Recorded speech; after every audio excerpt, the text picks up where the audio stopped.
I am I am really excited today, guys. We have a new car to review. I should have reviewed it yesterday, but we had problems. I won't elaborate, but it's that time of the week again. We're reviewing a new car. God, I've got too many of them. 262. It's this. It's the new limited from last weekend's update, the Ferrari F40 LM. Or the Ferroni T04 Pro. Don't like that name. In fact, it's the standard F40, which is up here, with a wide body, more power, and a lovely new wing. Very nice. It will do 222 miles an hour as standard, which is 22 miles an hour more than the standard F40. And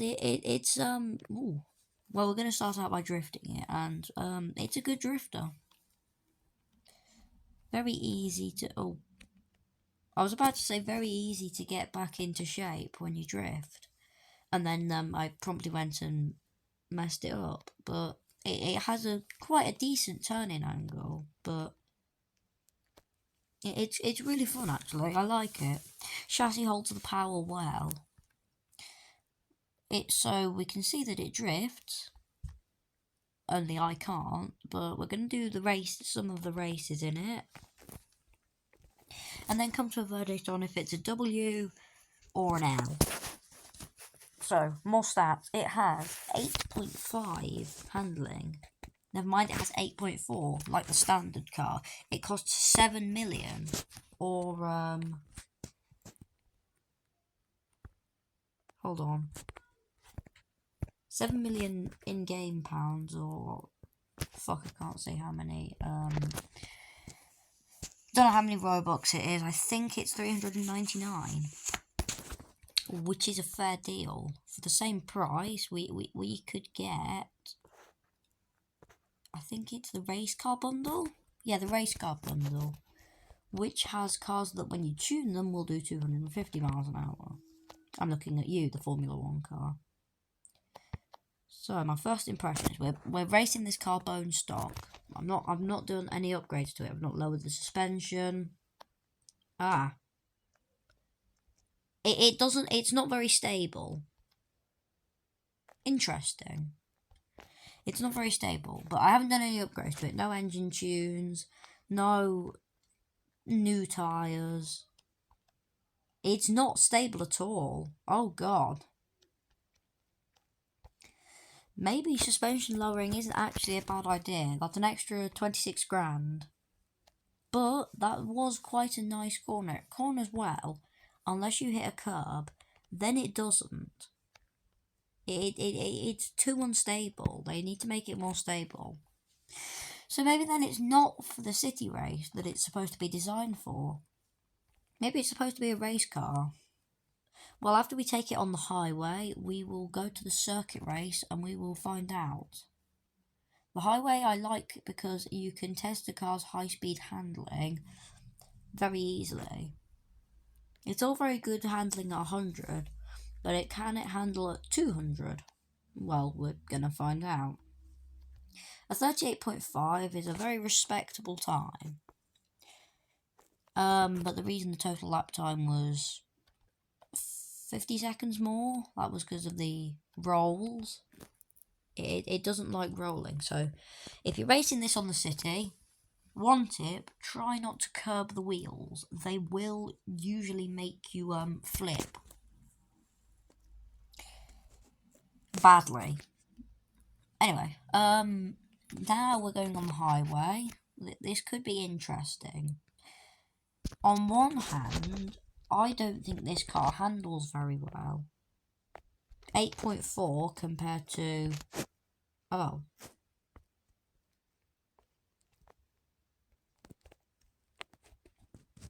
Okay, in comparison, it handles better than I thought.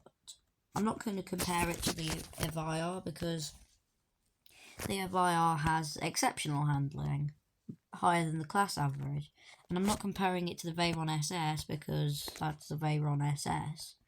It'll do 260 miles an hour. It shouldn't be compared to these sort of bottom end of the top end of class 3.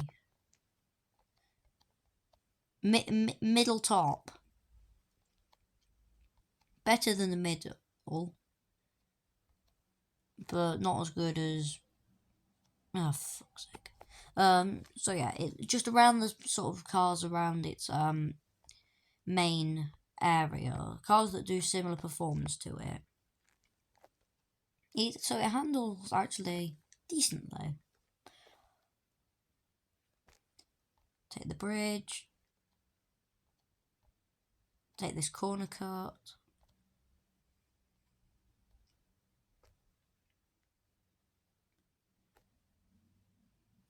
Into the sun, it's blinding me. In fact, it's nearly night.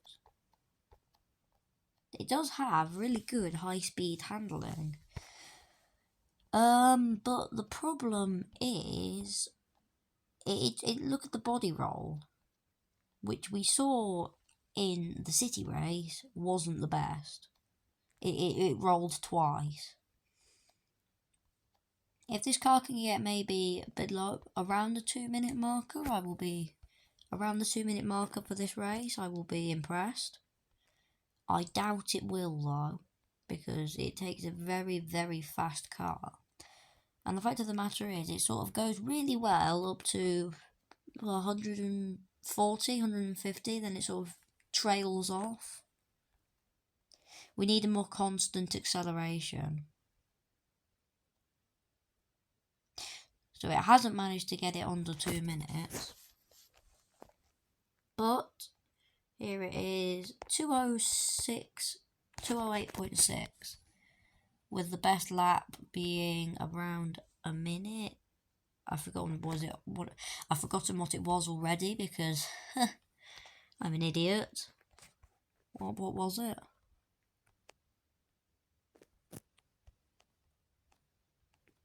.101.6.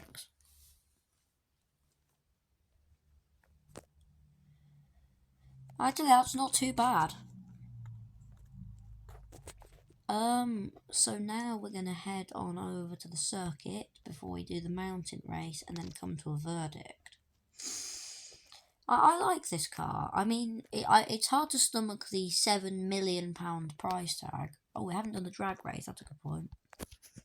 It is quite hard to stomach the £7 million price tag, but there are more expensive, worse value cars. So, for a car that handles pretty well, and it's quite powerful and fast, I like it. Look at the looks though. There's this lovely rear wing with a centre mount in it, because a centre mount is cool. I'm not even sure it's connected. Oh no, it is. New front splitter. It actually isn't too dissimilar to the standard F40. But, different enough, you know. We can't get this wing on a standard F40. Right, this is a real test. This is definitely designed to be a track car, and it handles really well. I like the handling. I missed the braking point for that corner. It handles really well, actually. What's this? Just sending it through petrifier for, you know, no lifting. I hit the wall there. Yeah, I have names for different sections of the track, so I'll just name them all as we go through them now. This is Heart Racer, this section of 1, 2, 3 corners here that form a sort of heartbeat pulse. This is U-Bend, named after the thing in a toilet. Switchback S's, a very fun chicane. Petrifier, because it will absolutely make you terrified or petrified if you go through it without lifting. And then this is Retreat. And then finally, insert name here. Because we haven't thought of a name for it. Break at 175. Through. Sky's brightened up again. This is actually a really, really good track car. I wasn't expecting it to be this good. I thought it was just going to be an overpriced F40 when I got it. That was slightly faster, but probably not as fast as the tuned version. But it's not. It's much better than the F40 that you can get for 800 grand. I just fucked that up, didn't I? Bollocks. And across the line, 37.1 on a standard car is very impressive. I mean, actually, that's really impressive. I wasn't expecting it to do that well. I was expecting it to do something like 39 maybe? 37.1 is a very, very good time. We'll come to the drag race last because I want to try it out in the mountains. I like the mountain race a lot because it combines aspects of... Oh, Jesus. Actually, why didn't I stay down the highway? Because it combines aspects of the highway race, because there are several long straights. There's some tight tunnels, which are very difficult to get through sometimes. Especially if you have a car that's twitchy. Like... my Regera is quite twitchy, so getting that through a tunnel is a pain in the backside. What an entrance! And it's also got some hairpin bends, an off-road section, some shortcuts, and right near to the end, the final hairpin bend is a very, very, very difficult turn sometimes. Especially when you're racing in, oh Jesus, in a tuned F5 or my Jesco Absolute. I have a tuned F5 as well, but not the point. Getting the braking point right and not spinning at the same time is very hard. So let's see what a completely standard F40 LM can do. First impressions, getting through the tunnel, no sweat. Take this shortcut here, and then this second one here, close to the rock as possible. This one's quite fun. There we go, got it just right. Left.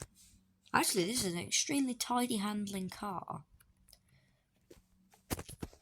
Seems suited to the mountain race as well. It's coming to me completely naturally. I haven't driven this car before this review, and I feel at one with it.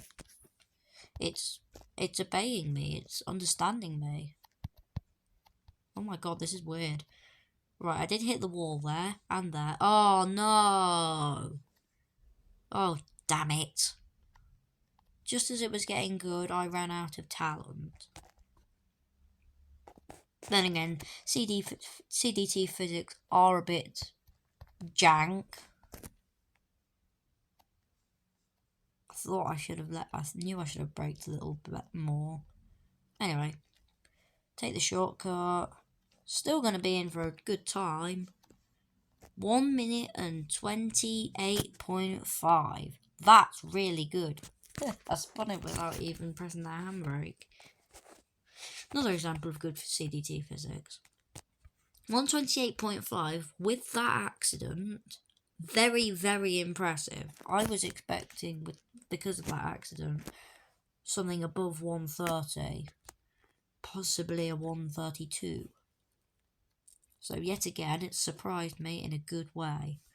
This car is shaping up to be a really, really good car.